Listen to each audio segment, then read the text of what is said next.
and love to you and to the family, and happy holiday to you and all your listeners. Thank you, thank you, thank you. Well, thank you, and happy holidays to you and yours.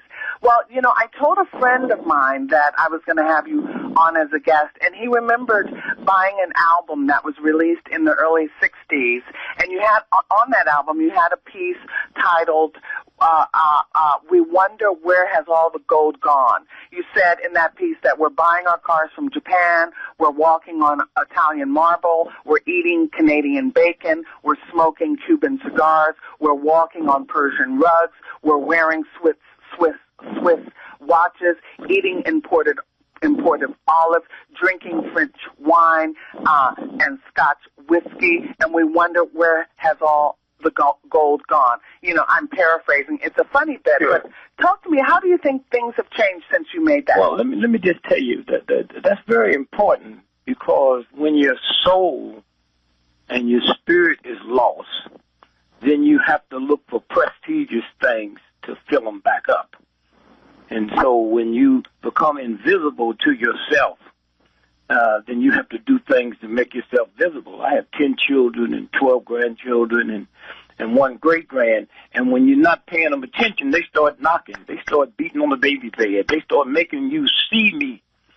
In the early days of black folks in America, when we was invisible to all white folks in America, and that's why we knew so much information, because if I was the maid or the butler, they didn't see me. If I was the shoe shine boy, they didn't see me. So they said things that they wouldn't say in front of people.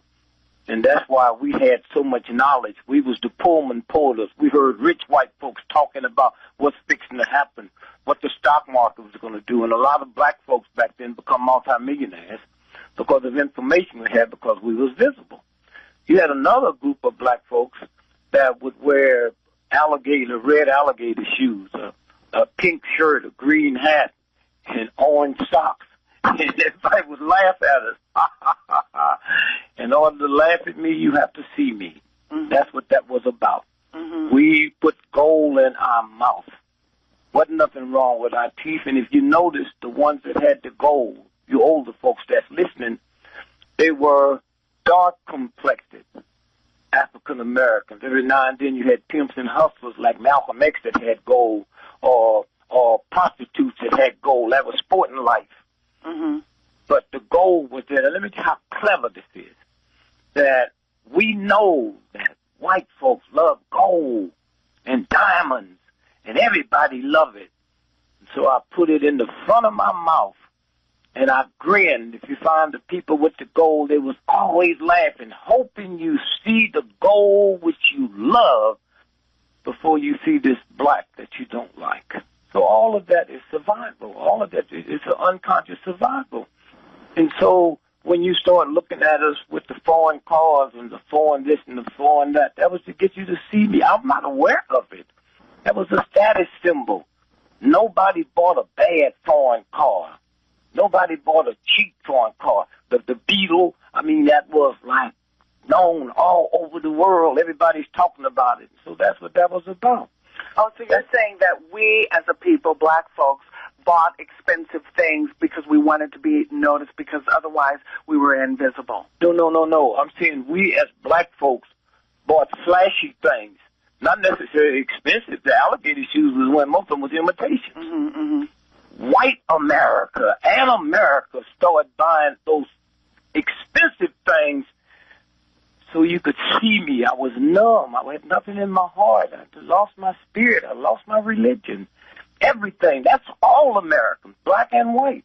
That's what that was about. Mm-hmm. I wasn't you know, they talk about the grass is always greener on the other side. Mm-hmm, mm-hmm. And so nobody said, hey, they got a brand new Chevy. Hey, man, he got a Volkswagen. He got this, he got that. That's what that was about. Oh, I see. Because I thought it was a commentary on our economy.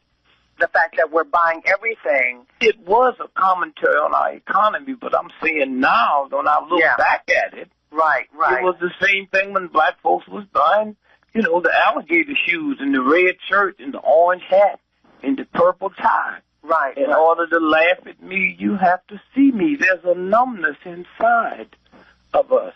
And then we didn't see this other piece coming when we looked at the graffiti.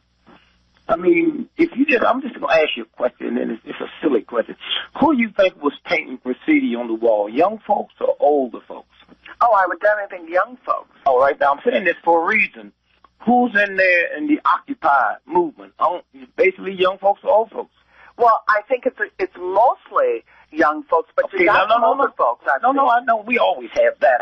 I'll just ask you a question real quick so you find it back. Young folks. Right. All right? Mm-hmm. Who do the Army draft in? Young folks, they're not drafting one older folks. Right, young folks. Young. All right, I say that to say this. It was the young folks putting the graffiti on the wall. And if you went around the world, all graffiti looked alike. If it was in French and Japanese and Chinese, it all looked alike. Then one day you driving down the highway and you see graffiti on the bridge, right? And nobody said, wait a minute, how did that get on the bridge? I mean, if the state is going to paint the bridge and put a new screw in the bridge, they shut the highway down. They warn you at such and such a time. There's going to be one lane. They have state troopers out there. How does that graffiti get on the bridge? And then all at once graffiti left, right? And then tattoos start showing up. See that transition? Young folks. You see no old folk, 9 years old with no damn tattoos on. The young folks been yelling out and screaming out, and nobody would listen. And now I think it might be too late. Well, and I want to talk to you about whether or not it's too late, because we've got Occupy Wall Street going on now, and you saw what happened to the kids at UC Davis campus, right? Yes. So what do you know, and I saw you on Lawrence O'Donnell's program talking about that. You know, during the civil rights era, you saw black kids getting water hoses sprayed on them and dogs being let loose on them and the police beating them. But now it's not just black kids. It's basically white kids having pepper sprayed in their face. What are your thoughts about that? Well, first, let's go back. I spoke to the Occupy Wall Street folks the second week they were there. And the big question they was asking, what can we learn from the civil rights movement? I said, nothing. Nothing at all. You know, to be one white in America, be you rich, poor, tall or short, educated, uneducated, you're born with 300 years of white privilege. You don't have to know that to be born with it.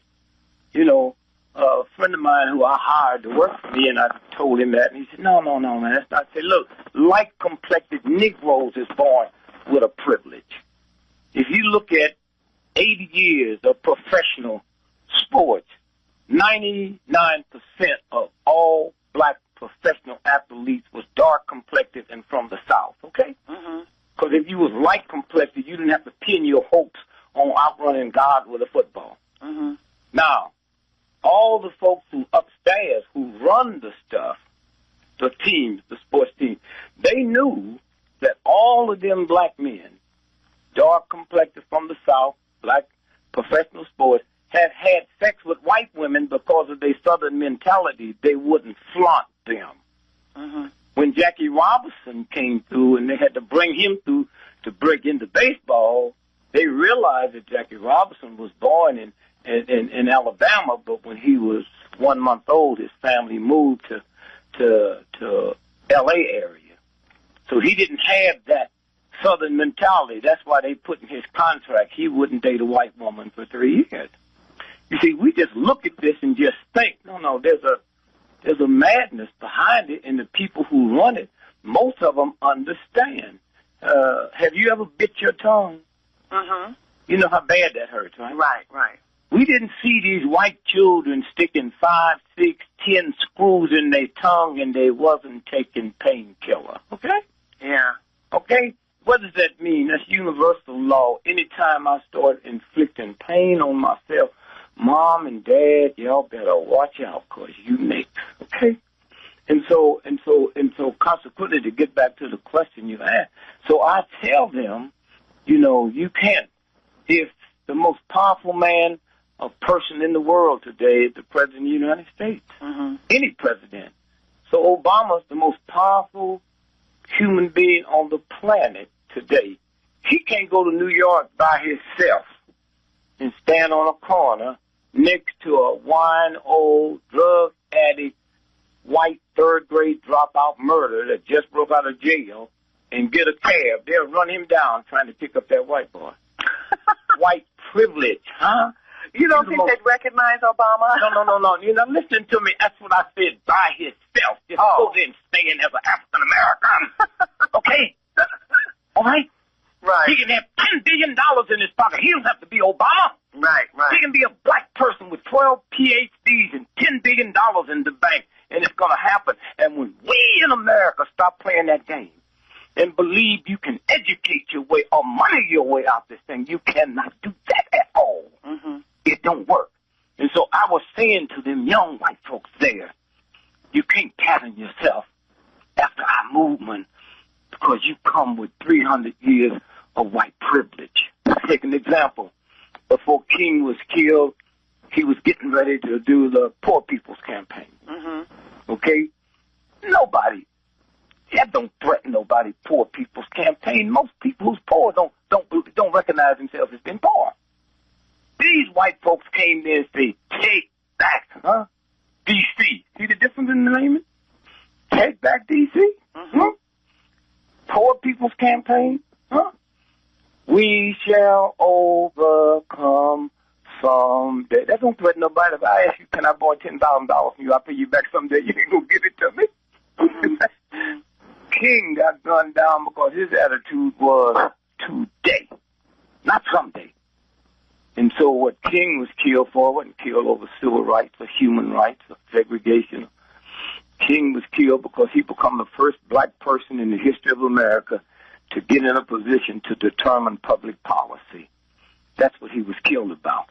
And so to go back to these youngsters, it's occupy,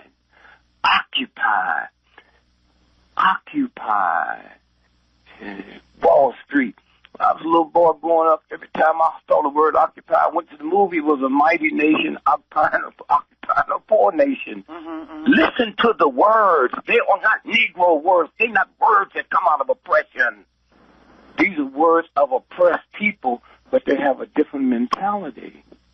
And so consequently, there's a whole new ballgame. When I was a little boy, I had a white police chief, white people ran the all-black Negro school, white cops.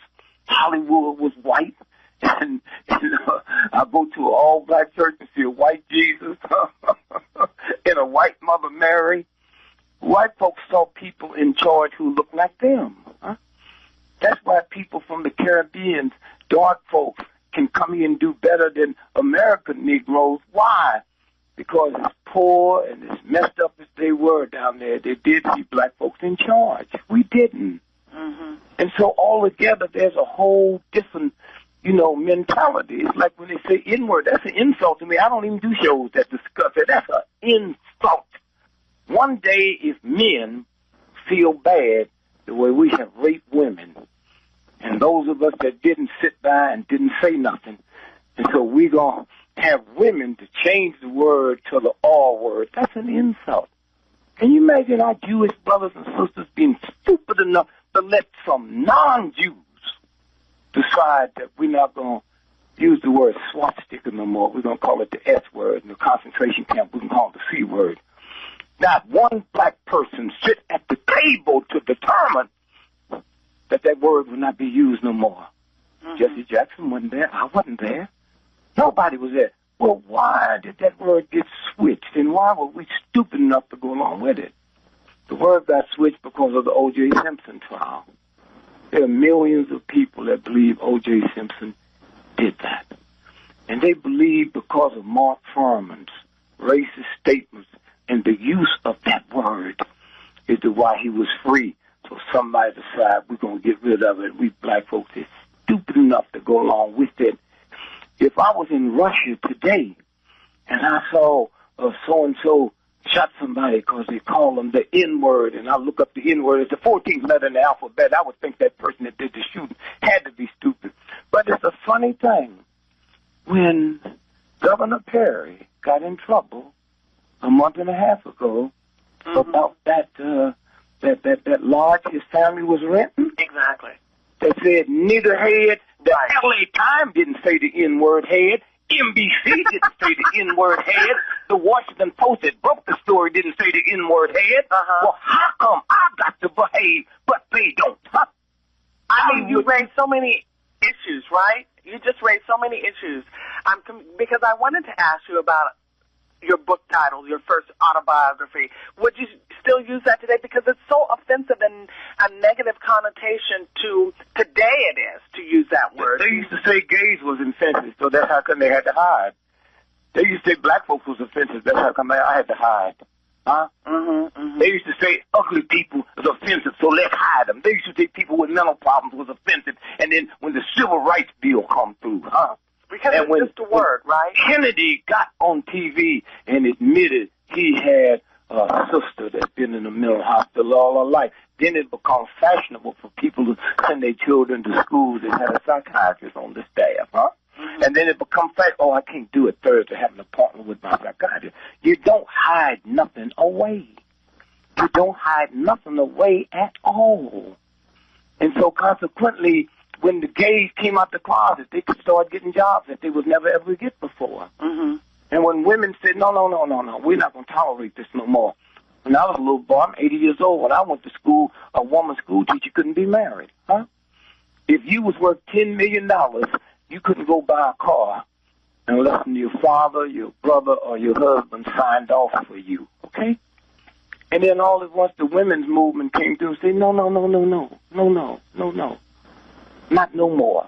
And then things changed. And I don't know another group of people would be stupid enough as we black folks. We didn't invent that word, huh? If I say right now, all you hoes listening, stand up, you get mad, you upset. I didn't call your name. Why you claiming something, huh? Why you claiming something that you're not? If somebody calls you that word, you get upset. But if they say, hey, billionaire, you don't get upset. How can you be so sure you'll never be a billionaire? So it got doubts about can you be that word, huh? That's something wrong. And so consequently, when you sit and you look at it, you know, I said, I'm going to do nigger. And I said, dear Mom, whenever you hear this word, remember they just advertising my book. Right. You take it out of the closet and you hang it up. And you take the sting out of it, huh? And then the next one, I said, Up From Nigger. That was my next book. And then one day when it's all over, my last book will be Nigger No More. But you know, but I think when the hip hop guys are using it, they mean it in an offensive way sometimes. No. You know, you ask them. Yeah. You know. Yeah. Don't ask me. Right. Ask them. How did they mean it? You know, it's like, you know, we always pick on the weak folks, or we pick on the hip hoppers, right, bitches and hoes and all that. But I don't see nobody talking about them drug pushers standing on the corner. We pick on young black folk by wearing their pants below their butt. But when white folk go to a football game with 100,000 people, halftime they get naked and run all the way across the field. They call that streaking, huh? But when I do it, all black folks in the church, and they want to get together and say, wait a minute, they had a black politician in New York City took out a $42,000 billboard ad in Times Square showing black folk with their pants below their butt. I said, I bet you never put up a billboard, black brother showing a cop beating up some black folks. I bet you never take out an ad in New York City showing drug pushers standing on the corner, huh? This is what we can pick on the weak, and there's nothing they can do about it. The worst music I ever heard wasn't no hip-hop. It was black blues. We the only group of men on planet Earth that sing derogatory words about my woman. I caught my baby in bed with my best friend. 1, 2, 3, 4, give me some more. Shake your money maker. Anytime somebody says shake your money maker, what they talking about your vagina. All right, when you make money with it, you a hoe. But that don't bother black folk. Men and women dance to it. But listen to a hillbilly music.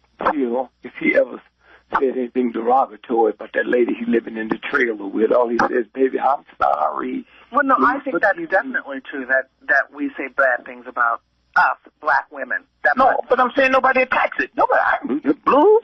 I grew up where everybody took pride in blues. Yeah. And I listened to that crap, and I said, I wonder what is this about. Hey, I'm a black man. Between me and the black woman, I'm the most trifling one in this crowd, but my songs don't reflect that. Mm-hmm. Huh? That's all I'm saying. So why do you think that is, though? Because when you come through oppressed, you see, anytime you accept injustice, you become unjust. Anytime you go along with filth, you become filthy. Mm-hmm. One instruction I give my grandchildren, I said, I'll send somebody by to pick you up and drive you past a paper mill. Have you ever been driving in your car, the highway, and past a paper mill? No. And smell the stink? You should do that. Mm-hmm. There is no stink like a paper mill, except the people who work there don't smell it. Mm-hmm, mm-hmm. We live with this filthy, vicious, ungodly, unspiritual winch for so long. We don't smell America's stink, so we part of it. Mm. You know, it's like I work in a garbage. I collect garbage all day long, and then I go there and I work in a packing house, and then I come to your house for a Thanksgiving party, and all I do is go home. I don't take a bath or wash up. I just can't change clothes, and everybody in the party wondering who that is, and they're stinking, including me. America have never washed and took a shower of her racist, sexist filth. You know, we talk about black folks. This boy burned white women at the stake, and all he had to do was call them a witch. He didn't have no trial for her. This is the woman came over on the boat with him. I mean, you know, this all sounds so dismal. Is there any hope?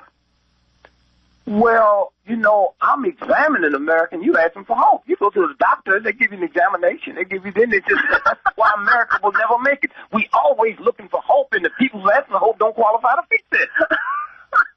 I have one of the brilliant minds in the world. I cannot help America get to Mars. But I got enough sense. If I inherited General Motors in the morning, I got enough intelligence and wisdom to go out and bring in the best people money can buy, and we can turn that company around. We so busy want to know what we can do, and damn thing you can do. That's like a man want to know, can I feel the pain of your labor? Can I feel the pain of you having a baby? No. But we want things to be better, no? Huh? We cannot continue to sort of wallow in this negative cesspool.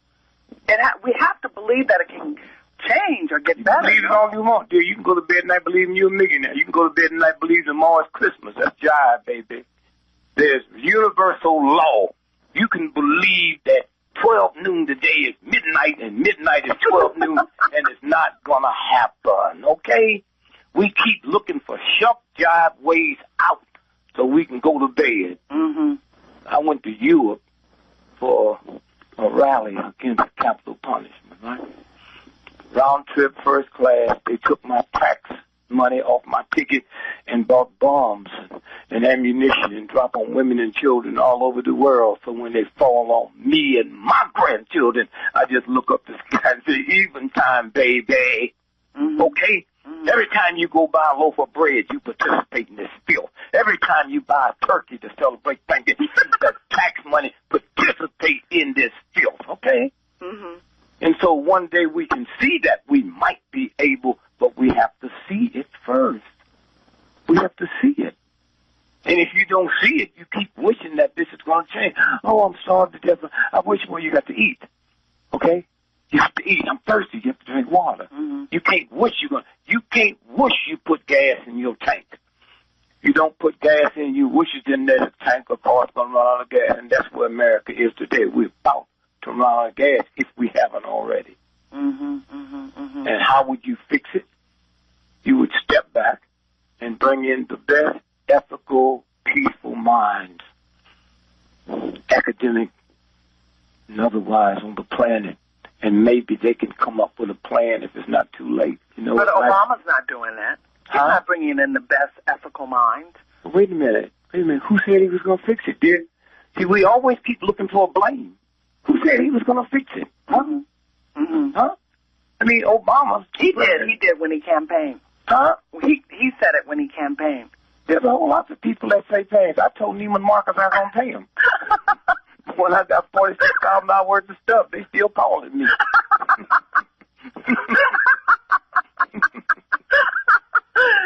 So they're just words. But one, I know you spoke at Troy Davis's funeral.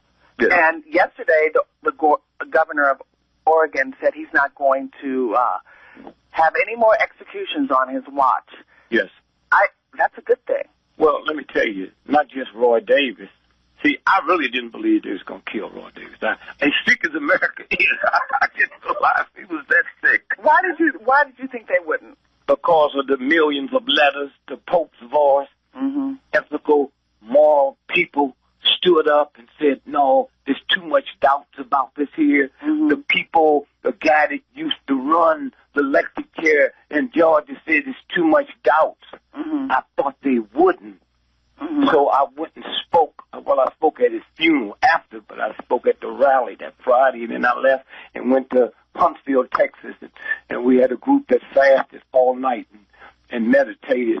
That brought one of the guys who pulled off one of the most hideous hate crimes, mainly because we had TV, we could see it, and that was James Byrd. Right. And we went there and stood out there and said he shouldn't die. Killing is wrong. And I had a senator, a congressman, about 3 weeks ago. I was going in to testify at a congressional hearing, and the congressman was getting off the elevator. I was getting on, and he came back and said, excuse me, Dick Gregory, can I hug you? He said, when I saw you standing there in front of this evil racist saying he shouldn't be executed, up until then, I'd always been for capital punishment. And thanks to you, I'm not now. Wow. I had another guy tell me at the Take Back D.C. movement, a white guy. He said, I just flew in from Oregon. And Mr. Gregory, thank you. I really believe that Troy Davis should have lived, and I believe that those guys that killed James Byrd should die. And now, after seeing you, I don't believe nobody should. See, the electric chair is this. If I do a hideous crime and you give me life in jail, that's punishment. Once you give me capital punishment, that's revenge. There's something wrong with that. And we Christians cry over the crucifixion of Christ and be for capital punishment. Jesus was killed. He wasn't mugged to death or run down by some drunken chariot driver. The state killed Jesus. How can you sing, were you there?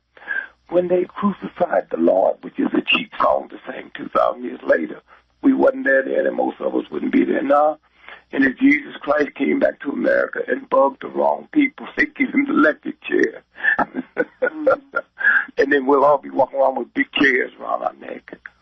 But you can ask the most insane person in the world, and about 90% of them would get it right if my little trifling cousin who can't read or write, Jabbo Jones, in and out of jail, if he came to L.A. today and went in the Hilton Hotel and killed 12 white folks, he's going to die.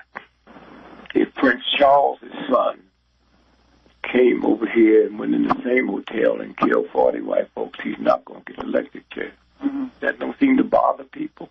The inconsistencies and the injustice, how it's applied. But it seems to have bothered the governor of Oregon, because he says he won't allow any more executions in his state.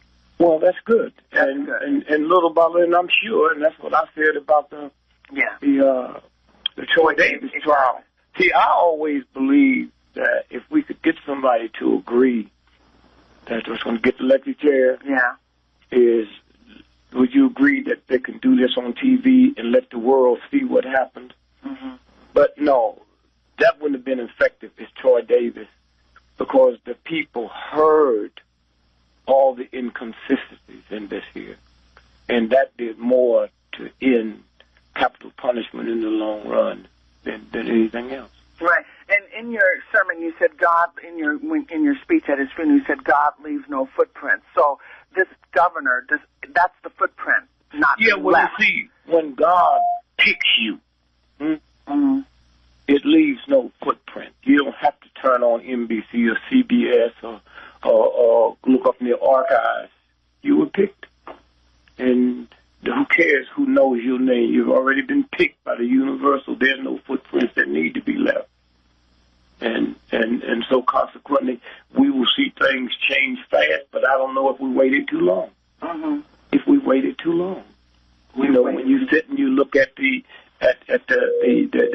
happened in at the University of California. Right. When you look at, you got to go back and study that. I called a researcher of mine, and I said, I'll have my wife send you these films, study it real good, and look and see what you see, and then fly in after Thanksgiving, lift it down and discuss it. Did you see those pictures? Yes, I did, of course. No, I didn't ask you, of course. I just asked you, did you see them? Oh, I mean, who couldn't? I mean, yes. No. See, once you give me emotions, then you miss it. Oh. Did you see the pictures? Yes. Right. Now you saw the cops spray it. Are you aware that that was military spray he was using? Mm-hmm. That was different from what we see in the civil streets, right? Mm-hmm. You have to have special training to use that, right? So now you saw him spraying. Well, here's the problem. You're aware that those students sitting there, they was not chained. You're aware of that. They weren't tied to each other. Right. And they weren't handcuffed. You're aware of that. Right. Right. Do you know what that do to a cop when I hit you with my best stuff and you don't flinch? You don't cuss me, huh? You don't holler and scream. That's why. Look at that. Look at his, the way he marched up there. What do you mean you're not making noise? Do you know who I am, huh? And now, only God bless you citizens from California when them lawsuits start coming in. You think tuition has gone up now, huh? It's really going to go up. Wait till those lawsuits with them good lawyers y'all got out there, wait till they go in and watch the settlements out of court, okay? And so when you look at what those cops was doing, see, they could have did that to Puerto Ricans and Mexicans and black folks, and they could have got away with it. But you're not going to do it. See, the war ended in Vietnam, for you young folks out there, with all the thousands of folks that was marching against the war. What ended the war was Kent State. They went up there and shot those children down like they was rabbits. They did that before. They did it in 2 black colleges. Huh? They did it in 2 black colleges. It made the news one day and saw. And what they found out at Kent State, they brought the National Guard out to teach them a lesson. And they had one of the National Guardsmen was dressed like a student. He was in the ranks. He pulled out a gun and shot at the National Guard. The National Guard didn't know it, and they shot back. The students chased the shooter. He ran right to the National Guard, and they opened up and let him in because some folks knew that was planned. And then when they shot them children down, and the world looked at white children being shot down, that ended the war. In 1968, when Mayor Daley and them thuggish Democrats thought they would be able to explain to the Republicans, we just as hard on crime as you are. And then white students came in there to demonstrate, and them white people came in from all over, and they closed off Lincoln Park. In other words, if you and I are cops, and we got 30,000 people, you can't arrest all of them.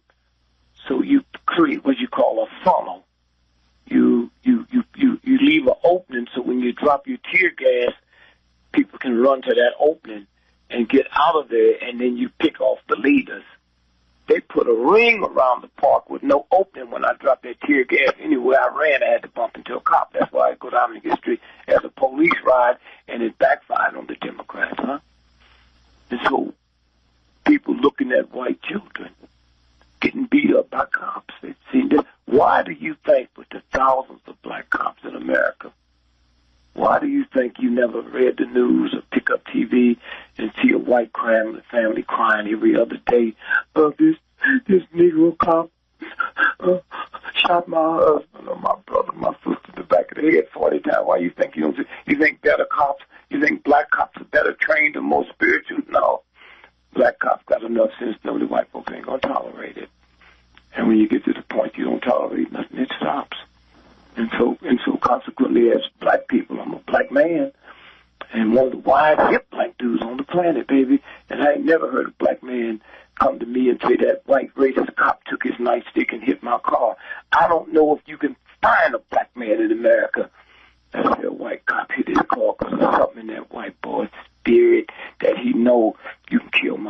mama, my brother, my child, don't mess with my car. Huh? It's kind of, huh? You know, Stephen, I know my listeners are looking for answers. They want answers. Baby, let me tell you something. My oldest son, I have 10 children, right? And my oldest son, Gregory, I got one daughter is the bureau chief for all sex crimes and murders in all of Brooklyn. I got another daughter, had 2 PhDs in sex harassment at the workplace from the London School of Economics. And if she came to testify for you, there's nobody they can bring in, because right now she's recognized as the only authority on the planet. I tell you that because all my children are brilliant. Mm-hmm. My oldest son called me one day and said, Dad, you got to come to Dallas. I'm hooked to crack. I said, I can't help you, son. I said, I never smoked a reefer. And don't call your mother. She never drank a beer, of which he said to me, Dad, you go all over the world helping people. I said, son, stop your emotions. If the doctor would have told you you had a brain tumor, you would not call me to Dallas to cut your head open. Okay? So I'm saying to you now, what qualifies your listeners to change something just because they listeners? Huh? I can listen to your show every day. That do quite qualify to me to be a brain surgeon until I go take the training and know all the facility. That's why we always want a cheap way out, and that's why it's not going to work. America do not bring you into the military and send you to the front line the first day, and if you're not up to snuff, they will get you out. It's called 4F, okay? You cannot go to Notre Dame or UCLA football team and just because you want to play football, you play. But when it comes not a game, but real life, then let anybody call in my listen. The people that can solve it, there are people out here that solve it. Go look for them, huh? When something happened to your car, mm-hmm. you go find people who know how to work on an engine, mm-hmm, mm-hmm. huh? If your baby choked to death and start choking, you run and take it someplace that can go down there and get that quarter out of its wallet. Well, that's why I came to you. Because I'm thinking you've gone to the... Here, I would not waste my time when I go to seminars. Look, if you had a show today on how we're going to get to Mars, right? Yeah. With your intelligence, you'd bring scientists in, wouldn't you? Mm-hmm, mm-hmm. You wouldn't bring just some street people off the street. Well, why don't you do it when it comes to find the human problem? Mm-hmm, huh?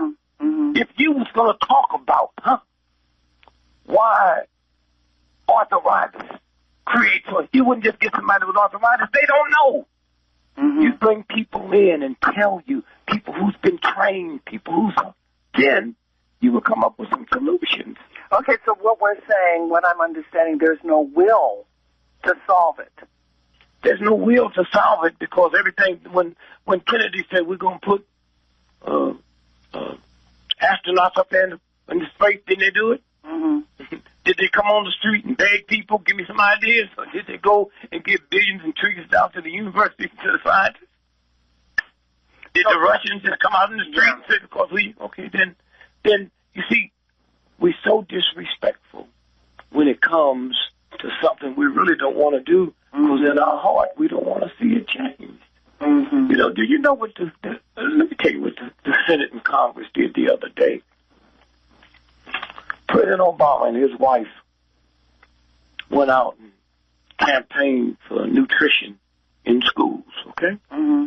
And they said ketchup is not a vegetable, and pizza is not a nutritionist meal, and French fries has no nutritional value in it. And for those of you who listen, if you believe that French fries and pizza and ketchup is all that good, then when y'all go out to meet with the family tomorrow for Thanksgiving dinner, see if you have pizza. see if you have French fries, huh? So here's what happened. So he got it, executive order, and then a bill came up, a money bill, and the lobbyists came to the Senate and Congress folks and said, we need you to do this. So they decided that they would not push the bill through to run this government for the next month unless that part came out. Well, let me tell you, pizza is a multi-trillion-dollar business. It's a multi-billion-dollar business in the schools. Pizza that you come to your school, they've been in a warehouse for 18 months to 2 years. You see, with 53 million people eating lunch in schools, you can't make them pizzas last week. They're in the warehouse, frozen ketchup. They said they end up saying 2 teaspoons of ketchup is equivalent to a cup of fresh vegetables. That's what them thugs did to our children. And you know the sad part about it? Hitler, as vicious as he was, there is no evidence that he would have let that happen to German children. He might have did it to Jews. But I doubt if he would have done it to German children. These thugs in Washington, D.C. just let money folks come in and decide for our children that this is what you will have for lunch. Who cares about you? This is America. And you know, you always have this whole thing, what go around, come around. Well, Americans should stop saying that because one day it's going to come, you know? We always said, you reap what you want. So, well, I told this mess. Right. If I go plant me a watermelon and put a cucumber seed in, it's going to be cucumbers that come up, not watermelons. And all of this stuff, just like you plant a seed. You ever seen one of the little bitty watermelon seeds? And you plant it, it comes up this big watermelon. All this hatred, meanness, and nastiness we planted in our spirit, that one day we might find out where the tumors come from. I saw a video of you talking about the food sources, and, you know, I hear you. And that's something that you spoke to about what we should be aware of. But as you said, as getting back to the will, there's no will. But, you know, I didn't ask you, do you feel like taking callers? Because I got the phone. Oh, yeah, please. Let's take some callers. Let's take Brandon from Alabama. Hi, Brandon. Hi, Kathleen. Hi, God bless Gregory. you. How's it going? God bless you. Your name is London? Brandon. Brandon, sorry. Well, happy holiday to you and your family and all of your neighbors. Thank you much for calling. Thank you. I was wondering 2 things. First of all, do you still live in Chicago? Oh, no. I've been living in Plymouth, Massachusetts since 1973. Oh, okay. Because I was going to ask you about Rahm Emanuel. But secondly, I love what you said about what comes around goes around. Because the second thing I wanted to ask is the idea that America is losing its place in the world, that it is diminishing. America always has. This didn't happen on the Bush's watch or Obama's watch. This happened 30 years ago. The decline. You know, they said the rise and decline of the Roman Empire. Well, maybe we should read that and you find out before it went down to point blank, it started declining. It's a 50-year decline. Let's go. Remember, when the baby is born, you didn't just get pregnant today. America is almost like you ever been driving down the highway and see this dead skunk and you smell it? Have you? Well, I have. Okay, but the skunk is dead. You smell the stink. Don't mistake the stink for life. America is like the dead skunk on the highway. And I'm not somebody that bash America. I stake my life into trying to turn this thing around. So all y'all want the easy way out and say he just don't like America. If you could put online what Dick Gregory had put online to change this country, then maybe you can sit at the table and talk to me. But I examine it, and it's just like a doctor. You examine it, you look at it, and you say, okay, here's the prognosis. Well, what can we do? And the doctor look at you and say, it's too late. So that's your answer. See, because I asked you, what can we do? And you say the doctor says it's too late. No, but it's too late. But in the process, do you realize the church, right? The Catholic Church picked their first Polish Pope, remember? And 1.5 million white folks left the church. I ain't never heard no white person walking out of a whole house because a Polish dude walked in. I didn't know that stat. Huh? I didn't know that stat. Because they chose a Polish pope? Yeah, all you do is type it up on the computer there. When the Pope before this one was Polish, when he was inaugurated, 1.5 million white folks left the church. We're not talking about a whole house or a football game or a bullfight, okay? Mm-hmm. So if that institution is that corrupt, what do you think about all the rest of them? Mm-hmm. Mm-hmm. Thank you, ma'am, for calling. We're going to take another caller. Do we have Leo on the line? Hello? No, we do not. Oh, we miss Leo. Okay, well, I mean, you say there's no hope. There is no will. You know, even when there's no hope, you still keep fighting, but you have to know it. You got forest fighters, huh? Mm-hmm. You live in California, and forest fighters go out there. Let me tell you what I've heard when I was little. I didn't live in California, so I didn't know about no forest fires. But I used to always listen. We didn't have TV. We had the radio. Mm-hmm. And they talk about the raging fires and the wind.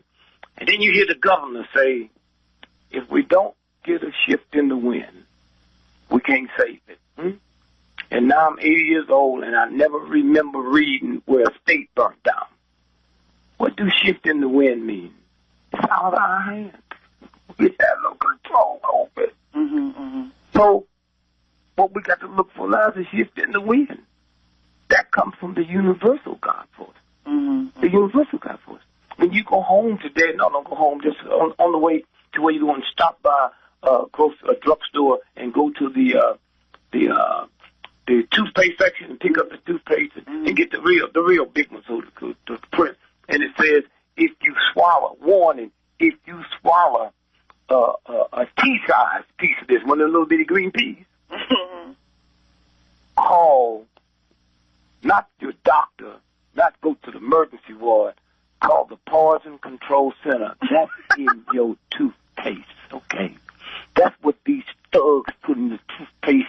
How do children take toothpaste that's sweet and not know that it's not candy, okay? This is America. This is a game they play, huh? Why do you think you cannot go and buy malt liquor in a white neighborhood, or did you know that? Oh, my gosh. You mean to tell me on the toothpaste they say call Poison Control? Is there someone in the studio, real quick, that has some toothpaste? All you got to do is read the label. It says call the Poison Control Center, okay? That's there. And so, when I said, did you know that you cannot buy malt liquor in a white neighborhood? No, I didn't know that. Because they got a thing in it called manganese, right? And once you get enough manganese, you'll kill your mama. And then people wonder about this violence in the black community. Right. Okay, it's Coca-Cola is in court now, federal court.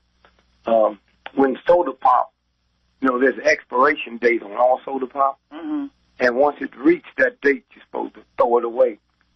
Well, some black folks and some white folks been working for Coca-Cola for years.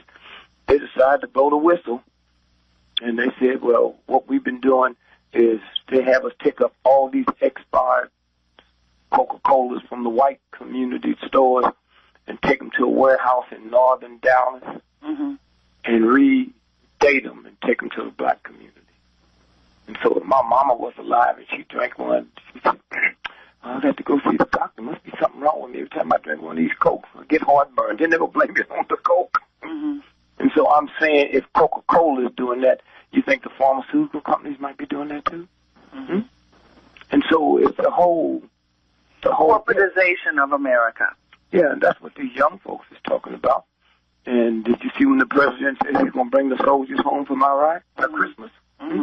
There was something wrong with that picture. Did you notice when he was standing there was no general standing next to him? No, I didn't notice that. That's not protocol.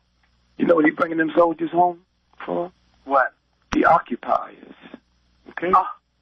If we've been in Iraq for 8 years, you know how many trillions of dollars worth of equipment we have there? So how you going to bring the soldiers home in 2 months? What you going to do, leave your equipment? There's my music. But you know what? I want to ask you to come on as a guest again because I want to examine this thing about the food source. I think this is very important. I know what's going on with Monsanto poisoning us. all you have to do is call my wife. She runs my schedule, and I will gladly do it. And I have her number. I really appreciate you taking the time. Thank you. Happy holidays. I'm so grateful. Happy holidays to you and yours, too. Thank you, Mr. Gregory, thank you very much. This is the Kathleen Wells Show. I want to say thank you, listeners, for listening.